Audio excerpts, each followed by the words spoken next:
What's up, Ravens fans? It's time to hear from you guys and answer your questions in this week's Ravens Mailbag. And as you'd expect, after 2 straight losses, the mailbag is jammed full right now. And so we'll just get into the questions. This first one comes from Alec Slezak, and the question is, where is the defense that we saw in weeks 1 and 2? Well, I think that the defense hasn't been all that bad from the first 2 weeks. I think they've kind of held their own, but they haven't played up to the level that we all expected, I would say. And I think the biggest difference here has been some of the losses, especially up front. You take away Brandon Williams and Brent Urban, and that affects the defense in multiple ways. It's not just your interior run defense that those guys affect. Brandon Williams was pushing guys into quarterbacks' faces in those first 2 weeks. That affects an offense in multiple ways. A, it disrupts the outside running game, which we saw was a problem against the Steelers. It disrupts the passing game because the quarterback has somebody right in front of them. That makes them pause a little bit or drop back in the pocket. They can't step up. That enables the pass rush to get there, which we haven't seen much pass rush the past 2 games. It also affects their throws, which lead to turnovers, which has been the biggest difference from the defense after those first 2 weeks when they had 10 turnovers combined. They had 1 against the Steelers on the Eric Weddle interception, but that's been a huge problem for them is they haven't gotten the turnovers that they had in the first 2 weeks. So I think those losses of Brandon Williams, Brent Urban has had a ripple effect on this defense. The cornerbacks are still playing really, really well. The secondary is playing well. Yeah, the secondary is really good. The cornerbacks, Jimmy Smith and Brandon Carr, have been 2 of the best lockdown corners in the NFL. So that's not really the issue. I think it's some of those losses in the trenches. Yeah, the other thing, too, is with turnovers, it's tough to predict those every single week. There were some fluke plays, particularly that Bengals game. I think of that, the batted ball that Webby caught. You're not going to get those every single week, and those mask maybe some issues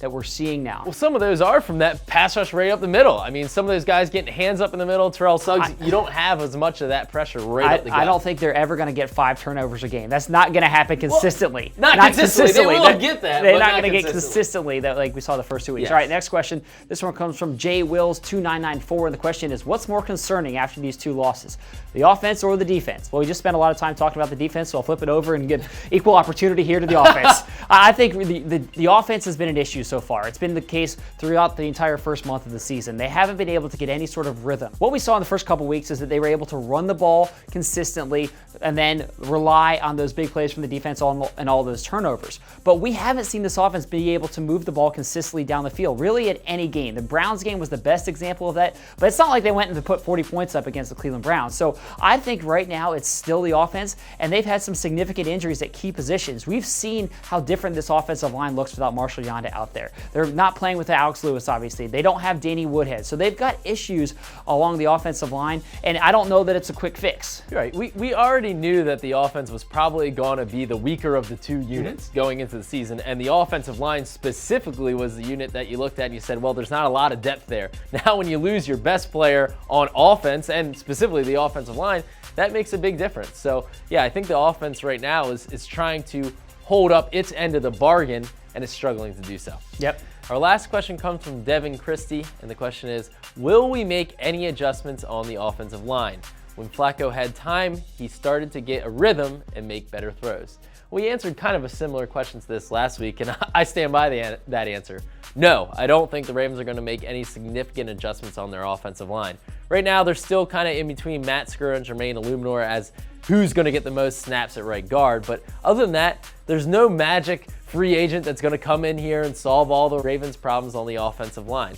That unit just has to grow together and get better together. They have to have better chemistry, and they need to improve individually. Because right now, you're right, Joe Flacco is getting hit too much. He doesn't have enough time, and that is hampering this offensive passing game. So I think until the Ravens can protect Joe Flacco better than they are right now, the offense is going to struggle. Yeah, I would agree with that. You hope, and I said this last week, when they get a little bit more familiarity with each other, you hope that the young guys like Matt Skura and Illuminor, they just get more comfortable in those positions. And they will. The more they play, the better they're going to get. Yeah, so as always, we love to hear from you guys and send in those questions every single week using the hashtag #RavensMailbag.